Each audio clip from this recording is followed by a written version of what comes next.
তারা বাংলাদেশের রাষ্ট্র ক্ষমতা কিংবা বাংলাদেশের নেতৃত্বে আসুক, এটা কি আপনারা চান? কে কে চান? দুই হাত তুলে দেখান। লিল্লাহে তাকবীর, লিল্লাহে তাকবীর। আল কোরআনের আলো, সংসদে জালো, সংসদে জালো, তোমার নেতা আমার নেতা বিশ্বনবী মুস্তাফা। আমিন। আল্লাহ পাক রব্বুল আলামিন কবুল করুন, সবাই আমিন। হযরতে বেলাল রাদিয়াল্লাহু তাআলা আনহু যখনই শুনেছে আল্লাহর নবী আল্লাহর ডাকে সাড়া দিয়ে চলে গেছে, সঙ্গে সঙ্গে মদিনা মসজিদের দিকে দৌড় দিয়েছে। কিন্তু পাথর বিশিষ্ট রাস্তা, আঁকাবাঁকা রাস্তা। হযরতে বেলাল রাদিয়াল্লাহু তাআলা আনহু তিনি ওই পাথরের হোঁচটকে, পাথরের গায়ে হোঁচটকে জমিনের ভিতরে পড়ে গেছেন। হযরতে বেলাল রাদিয়াল্লাহু তাআলা আনহু আকাশের দিকে তাকিয়ে বলছে, ও আকাশের পাখিরা, তোমরা কি শুনেছো আমার দয়ার নবী, রহমতের নবী, আমার প্রাণের নবী নাকি আল্লাহর ডাকে সাড়া দিয়ে চলে গেছে? ও আকাশের পাখিরা, এটা আমার কখনো বিশ্বাস হয় না, তোমরা কি শুনেছো? এভাবে করে হযরতে বেলাল রাদিয়াল্লাহু তাআলা আনহু জমিনের ভিতরে পড়ে, গায়ে কোনো শক্তি নাই, কেননা আল্লাহর নবীর ওফাত বেলাল রাদিয়াল্লাহু তাআলা মেনে নিতে পারছে না। আল্লাহু আকবার বলেন। এদিকে একটু লক্ষ্য করেন, হযরতে ওমর ফারুক রাদিয়াল্লাহু তাআলা আনহু বিশ্ব নবীর ওফাতের সংবাদ শুনে মসজিদে নববীর কোণে টিলারের উপরে দাঁড়িয়ে গেলেন, আর খোলা তলোয়ার উঁচা করে বলছো, আল্লাহর নবীর সাহাবীরা শুনে নাও, যদি তোমাদের জবান থেকে একটিবার উচ্চারণ করো আল্লাহর হাবিব আমাদেরকে এতিম করে ছেড়ে দিয়ে চলে গেছে, তাহলে আমার এই খোলা তলোয়ার দিয়ে তোমাদের কল্লাটাকে দ্বিখণ্ডিত করে ফেলবো। আল্লাহু আকবার বলেন। হযরত ওমর রাদিয়াল্লাহু তাআলা এভাবে করে পাগল পারা হয়ে গেছে, বিশ্ব নবীর ওফাত কোনোভাবেই মেনে নিতে পারছে না। হযরতে আবু বকর রাদিয়াল্লাহু তাআলা আনহু তিনি লক্ষ্য করে দেখলেন, আরে সব সাহাবীরা বিশ্ব নবীর বিরহে পাগল পারা হয়ে গেছে, এখন কে কাকে সান্ত্বনা দেবে? হযরতে আবু বকর রাদিয়াল্লাহু তাআলা আনহু পাহাড় সমান দুঃখ, কষ্ট, বেদনা অন্তরের ভিতরে, মনের ভিতরে জমা রেখে চাপা দিয়ে হযরতে ওমর রাদিয়াল্লাহু তাআলা আনহুকে সান্ত্বনা দেওয়ার জন্য সামনে অগ্রসর হলেন। আল্লাহু আকবার। সব সাহাবীরা যখন দিক বিদিক হয়ে গেছে, বিশ্বনবীর ওফাত কেউ মেনে নিতে পারছে না, আবু বকর রাদিয়াল্লাহু তাআলা আনহু চিন্তা করলেন, এই সময় আমিও যদি ভেঙে পড়ি তাহলে কে কাকে সান্ত্বনা দিবে? একটা বিশৃঙ্খলিত অবস্থা হয়ে যাবে। তিনি পাহাড় সমান বেদনা বুকের ভিতরে চাপা দিয়ে ওমর রাদিয়াল্লাহু তাআলা আনহুকে সান্ত্বনা দেওয়ার জন্য সামনের দিকে অগ্রসর হচ্ছে। আমার প্রশ্ন, হযরতে আবু বকর রাদিয়াল্লাহু তাআলা আনহু কি বিশ্বনবীকে কম ভালোবাসতেন? একটু আওয়াজ দিয়ে বলেন, কম ভালোবাসতেন? আরে যে আবু বকরের সম্পর্কে বিশ্বনবী বলেছে, তাম পৃথিবীর সব মানুষের নেকি যদি এক পাল্লায় দেওয়া হয় আর আমার আবু বকরের নেকি যদি আর এক পাল্লায় দেওয়া হয়, তাহলে আমার আবু বকরের নেকির পাল্লা ভারী হয়ে যাবে। আল্লাহু আকবার। কিসের জন্য? একটু চিন্তা করেন। বিশ্বনবী সাল্লাল্লাহু আলাইহি ওয়াসাল্লামের হাতে হাত রেখে মুসলমান হওয়ার আগে আবু বকর রাদিয়াল্লাহু তাআলা আনহুর কাছে 40,000 স্বর্ণ মুদ্রা ছিল। কত হাজার? সবাই আওয়াজ দিয়ে বলেন, কত হাজার? আর তিনি ইসলাম ধর্ম গ্রহণ করার পরে উহুদের যুদ্ধে বিশ্বনবী সাল্লাল্লাহু আলাইহি ওয়াসাল্লাম যখন দান করতে বললেন, সব সাহাবায়ে কেরাম দান করলো। আবু বকর রাদিয়াল্লাহু তাআলা আনহু তিনি দান করলেন মাত্র 1 কেজি আটা আর একটা ল্যাম্প। 1 কেজি আটা আর একটা। আল্লাহর হাবিব বললেন, হে আবু বকর, তুমি বাড়িতে কি রেখে এসেছো আর কি নিয়ে এসেছো? তখন আবু বকর রাদিয়াল্লাহু তাআলা আনহু বললেন, ইয়া রাসূলুল্লাহ, ইয়া হাবিবাল্লাহ, আমার বাড়িতে জাগতিক সম্পত্তি বলতে যা ছিল তা আমি সব দান করে দিয়েছি, এখন আমার বাড়িতে আল্লাহ এবং আল্লাহর রাসূল ছাড়া আর কেউ নেই। আল্লাহু আকবার বলেন। এমনিতে কি জান্নাতের সার্টিফিকেট পেয়েছে? সে আবু বকর কি আল্লাহর নবীকে কম ভালোবাসতেন? সে আবু বকর রাদিয়াল্লাহু তাআলা আনহু পাহাড় সমান বেদনা বুকের ভিতরে চাপা দিয়ে ওমর রাদিয়াল্লাহু তাআলা আনহুকে যাচ্ছেন সান্ত্বনা দেওয়ার জন্য। হযরত ওমর রাদিয়াল্লাহু তাআলা আনহুর পিছন দিক থেকে যে মাথার উপরে হাত দিলেন, হযরত আবু বকর রাদিয়াল্লাহু তাআলা আনহু বললেন, হে ওমর, পৃথিবীতে আল্লাহ পাক রব্বুল আলামিন যত নবী এবং রাসূল প্রেরণ করেছিলেন, সব নবী এবং রাসূলকে আল্লাহ পাক রব্বুল আলামিন দুনিয়া থেকে নিয়ে গিয়েছেন। সব নবী এবং রাসূলের ওফাত হয়েছে, আল্লাহর ডাকে সাড়া দিয়ে তারা আল্লাহর কাছে চলে গেছে। আমাদের নবীও তার ব্যতিক্রম না, আমাদের নবীকেও আল্লাহ পাক রব্বুল আলামিন নিয়ে গিয়েছেন। কাজে আল্লাহর এই সিদ্ধান্তের বাইরে ওমর তুমি কি যেতে চাও? আল্লাহু আকবার বলেন। যখন এই কথা বলেছে ওমর রাদিয়াল্লাহু তাআলা আনহু ওই যে খোলা তলোয়ার জমিনের ভিতরে ছেড়ে দিলেন। হযরত আবু বকর রাদিয়াল্লাহু তাআলা আনহু হযরত ওমর রাদিয়াল্লাহু তাআলা আনহুর ডান হাতটা ধরলেন, ধরে বিশ্ব নবী সাল্লাল্লাহু আলাইহি ওয়াসাল্লামের হুজরার ভিতরে নিয়ে গেলেন। আর এই হুজরার ভিতরে প্রবেশ করলেন যে এই দেখেন বিশ্ব নবী সাল্লাল্লাহু আলাইহি ওয়াসাল্লামকে সাদা ইয়ামানি চাদর দিয়ে ঢেকে রাখা হয়েছে। আল্লাহু আকবার। বিশ্ব নবী সাল্লাল্লাহু আলাইহি ওয়াসাল্লামকে সাদা ইয়ামানি চাদর দিয়ে ঢেকে রাখা হয়েছে। আবু বকর রাদিয়াল্লাহু তাআলা আর দাঁড়িয়ে থাকতে পারলেন না, তিনি বিশ্ব নবী সাল্লাল্লাহু আলাইহি ওয়াসাল্লামের মাথার কাছে বসে পড়লেন। আর বিশ্ব নবীর মাথার থেকে সাদা ইয়ামানি চাদরটা সরালেন আর বললেন, ইয়া রাসূলুল্লাহ, ইয়া হাবিবাল্লাহ। বারবার চুমা দিতে লাগলেন আর বলতে লাগলেন, ইয়া রাসূলুল্লাহ, ইয়া হাবিবাল্লাহ, আপনি আমাদের ছেড়ে চলে যাচ্ছেন, আমরা কিভাবে এই পৃথিবীতে আর থাকবো? বিশ্ব নবী সাল্লাল্লাহু আলাইহি ওয়াসাল্লামের মুখে চুমা দিচ্ছে আর আবু বকর এভাবে করে বিলাপ করছে। হযরত আবু বকর রাদিয়াল্লাহু তাআলা পাহাড় সমান কষ্ট বুকের ভিতরে জমা করে কয়েকজন সাহাবীকে ডাকলেন, বললেন, তোমরা এইভাবে কবরটা খুঁড়ো, তোমরা এইভাবে বিশ্ব নবীর দাফনের ব্যবস্থা করো। বিশ্ব নবী সাল্লাল্লাহু আলাইহি ওয়াসাল্লামের দাফনের ব্যবস্থা হয়ে গেল, জানাজা হয়ে গেল, কবরের ভিতরে নামাবেন। ঠিক সেই সময় কে কে নামবে? হযরত আবু বকর রাদিয়াল্লাহু তাআলা মাথার দিকে আর হযরত ওমর রাদিয়াল্লাহু তাআলা পায়ের দিকে ধরে কবরের ভিতরে নামিয়ে দিলেন। আল্লাহু আকবার। বিশ্বনবী সাল্লাল্লাহু আলাইহি ওয়াসাল্লামকে কবরের ভিতরে শোয়া হযরত আবু বকর রাদিয়াল্লাহু তাআলা ওমর যখন উঠে আসবেন, ঠিক সেই সময় আবু বকর রাদিয়াল্লাহু তাআলা চিন্তা করলেন, আর তো জীবনে বিশ্বনবীকে দেখতে পাবো না, জীবনে শেষবার আর একটা আবার হলেও বিশ্বনবীকে একটু দেখে নি। হযরত আবু বকর রাদিয়াল্লাহু তাআলা মাথার মুড়াটা খুললেন আর বিশ্ব নবী সাল্লাল্লাহু আলাইহি ওয়াসাল্লামের নূরানি ওই চেহারার দিকে তাকিয়ে থাকলেন। আল্লাহু আকবার। আবু বকর রাদিয়াল্লাহু তাআলা বললেন, ইয়া রাসূলুল্লাহ, ইয়া হাবিবাল্লাহ, সারাটা দিন আমরা দিন প্রচার করতাম, ইসলাম প্রচার করতাম, কাফেররা আমাদের উপরে অকথ্যভাবে নির্যাতন চালাতো, জুলুম করতো। ইয়া রাসূলুল্লাহ, ইয়া হাবিবাল্লাহ, কতই না গালিগালাজ করতো। এই হাজারো কষ্ট নিয়ে সন্ধ্যাবেলায় যখন আপনার সঙ্গে একত্রিত হতাম, আপনার ওই সুন্দর চেহারা দেখে সারাদিনের সব দুঃখ যন্ত্রণা আমরা ভুলে যেতাম। আল্লাহু আকবার। হযরত আবু বকর রাদিয়াল্লাহু তাআলা আনহু বললেন, ইয়া রাসূলুল্লাহ, ইয়া হাবিবাল্লাহ, আজকে আপনি আমাদের ছেড়ে চলে যাচ্ছেন, আগামী কাল সকাল থেকে আর এই সুন্দর চেহারা আমরা দেখতে পাবো না। এদিকে ওমর রাদিয়াল্লাহু তাআলা পায়ের মুড়াটা করলেন, পায়ের মুড়াটা খুলে বিশ্ব নবী সাল্লাল্লাহু আলাইহি ওয়াসাল্লামের দুই পা ওমর রাদিয়াল্লাহু তাআলা বুকের ভিতরে জড়িয়ে নিলেন পায়ের কাছে বসে আর বললেন, ইয়া রাসূলুল্লাহ, ইয়া হাবিবাল্লাহ, আমি ওমর ছিলাম জাহান্নামের পথের যাত্রী। ইয়া রাসূলুল্লাহ, ইয়া হাবিবাল্লাহ, আপনি আমাকে জাহান্নামের পথ থেকে ফিরিয়ে এনে জান্নাতের পথ দেখিয়ে দিয়েছেন। ইয়া রাসূলুল্লাহ, যেদিন থেকে আপনার হাতে হাত রেখে আমি মুসলমান হয়েছি, ইয়া রাসূলুল্লাহ, ইয়া হাবিবাল্লাহ, সেই দিন থেকে আমার প্রাণের থেকে আমি আপনাকে বেশি ভালোবেসেছি। আল্লাহু আকবার। হযরত ওমর রাদিয়াল্লাহু তাআলা দুই পা জড়িয়ে ধরে বলছে, ইয়া রাসূলুল্লাহ, ইয়া হাবিবাল্লাহ, আজকে আপনি আমাদের ছেড়ে চলে যাচ্ছেন, এই পৃথিবীতে আমরা কাকে নিয়ে থাকবো, আর কিভাবে এই পৃথিবী থেকে থাকবো? হযরত আবু বকর মাথার কাছে, ওমর যখন পায়ের কাছে এভাবে করে কাঁদছে, উপর থেকে হযরত আব্দুল্লাহ ইবনে মাসউদ রাদিয়াল্লাহু তাআলা যিনি এই ঘটনাটা বর্ণনা করছেন, তিনি বলছেন, আল্লাহি কদরুহু, খোদার কসম করে বলে, যখন হযরত আবু বকর মাথার কাছে কাঁদছে আর যখন ওমর পায়ের কাছে পা দুটো জড়িয়ে ধরে কাঁদছে, আমি খোদার কসম করে বলে লক্ষ্য করে দেখলাম বিশ্ব নবী সাল্লাল্লাহু আলাইহি ওয়াসাল্লামের দুই চোখের কোণা দিয়ে যেন পানি বের হয়ে গেছে। আল্লাহু আকবার।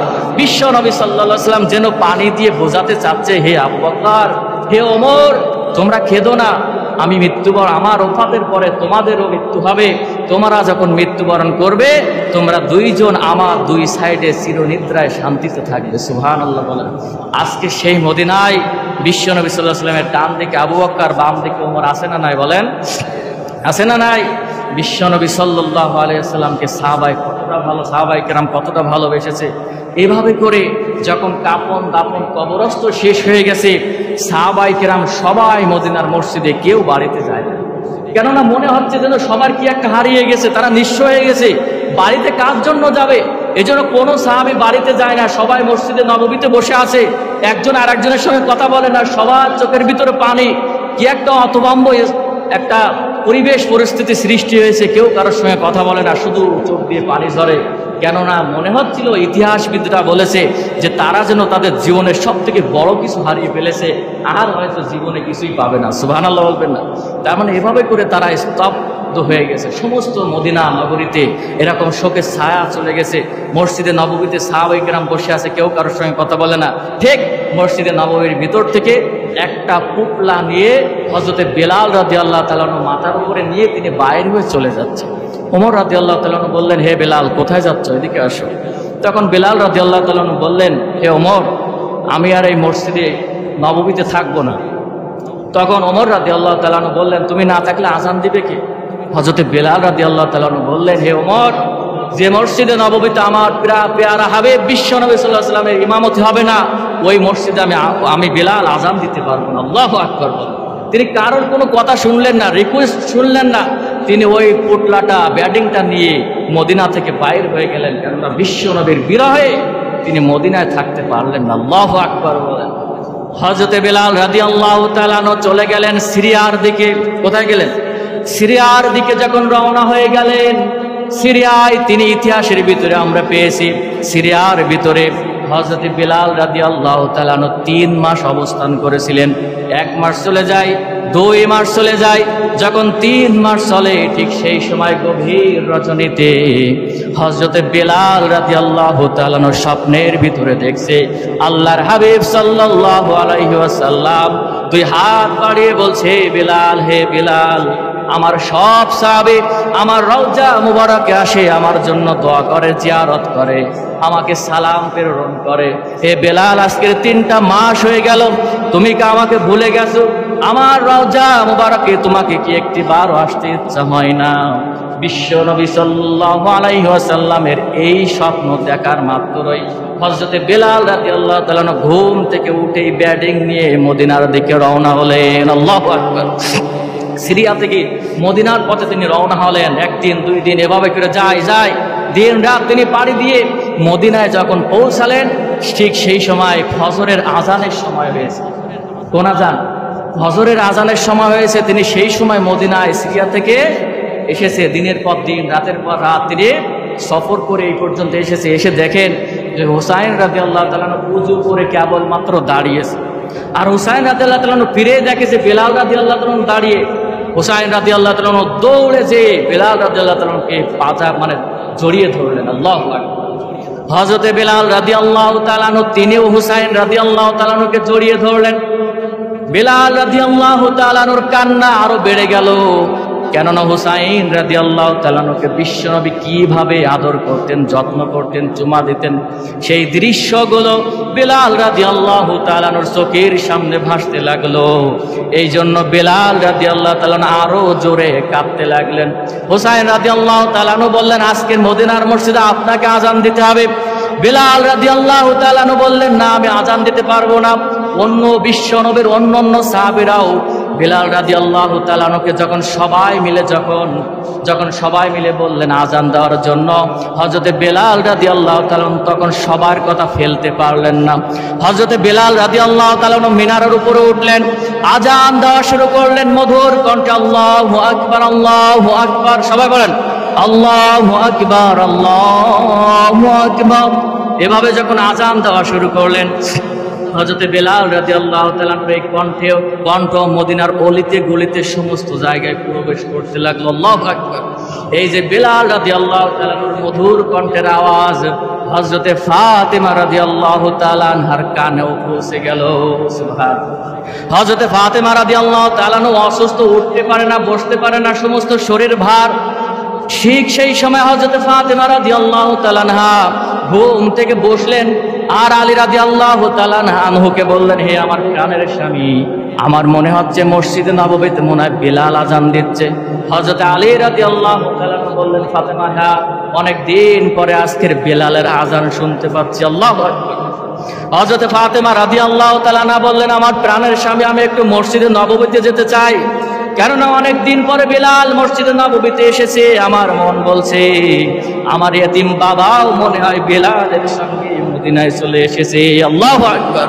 হযরতে আলী রাদিয়াল্লাহু তাআলা আনহু বললেন, ফাতেমা, রে কেঁদো না, বিশ্ব নবীর ওফাত হয়ে গেছে, বিশ্ব নবী আর কোনোদিন আমাদের মাঝে আসবে না। আল্লাহু আকবার। হযরতে বেলাল রাদিয়াল্লাহু তাআলা আনহু তিনি আযান দিচ্ছে মিনারের উপরে দাঁড়িয়ে, মধুর কণ্ঠ সমস্ত মদিনার অলিতে গলিতে প্রবেশ করলো।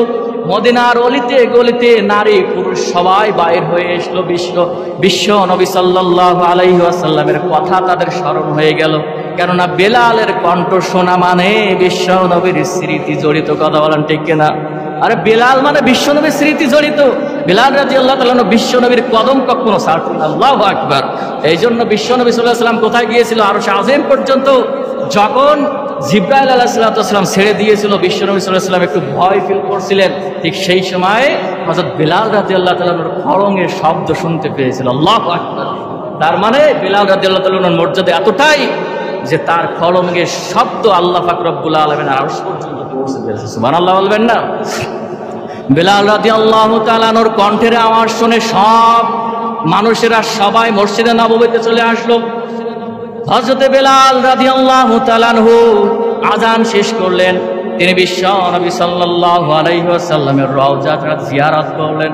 অনেকক্ষণ অপেক্ষা করলেন। অপেক্ষা করার পরে হযরতে বেলাল রাদিয়াল্লাহু তাআলা আনহু বিশ্ব নবীর পায়ের কাছে মাথাটা রাখলেন আর বললেন, ইয়া রাসূলুল্লাহ, ইয়া হাবিবাল্লাহ, আপনি তো আমাকে বলছেন, হে বেলাল, তুমি কি আমাকে ভুলে গেছো? ইয়া রাসূলুল্লাহ, আমি তো আপনাকে ভুলে নাই, আপনার রওজা জিয়ারত করার জন্য এসেছি, মসজিদে নববীতে আযান দিয়েছি। ইয়া রাসূলুল্লাহ, ইয়া হাবিবাল্লাহ, আপনি তো ইমামতি করার জন্য আসলেন না।